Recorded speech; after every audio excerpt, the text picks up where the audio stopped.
మాట ఉంటుంది, తలుపునొద్ద ఉండి నేను తట్టుచున్నాను. ఎవరైతే నా స్వరము విని తలుపును తీస్తారో నేను లోపలికి వస్తాను. ఆయన స్వరం వినగలిగే రీతిలోనూ ఉండాలంటే ఫస్ట్ టైం నీ ఫ్రెండ్ అయి ఉండాలి, లేకపోతే నీ దగ్గర రాడే. ఇప్పుడు ఎవరో ఫోన్ చేశారండి, ఫోన్ చేశారని హలో నేను బాగున్నావా అంటారు. ఆయన ఆల్రెడీ నా ఫ్రెండ్ అనుకో, నువ్వా బాగున్నాను రా, నువ్వు ఎలా ఉన్నావు అని అడుగుతావు.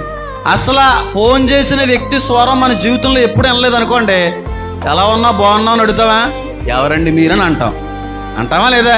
ఇప్పుడు నాకు ఎవరన్నా ఫోన్ చేశారు అనుకోండి, ఆ స్వరం విన్న నాకు ఏమనిపిస్తుంది, రే అనిల్ మనోజ్ ఎలా ఉన్నావు బాగున్నావా చాలా రోజులు అయిందిరా అంటాం. ఎందుకు? ఆ స్వరం నాకు తెలుసు.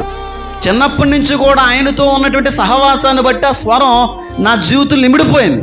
ఇప్పుడు తెలియని వ్యక్తి ఎవరో ఫోన్ చేసి హలో ఎలా ఉన్నారు అంటే బాగున్నా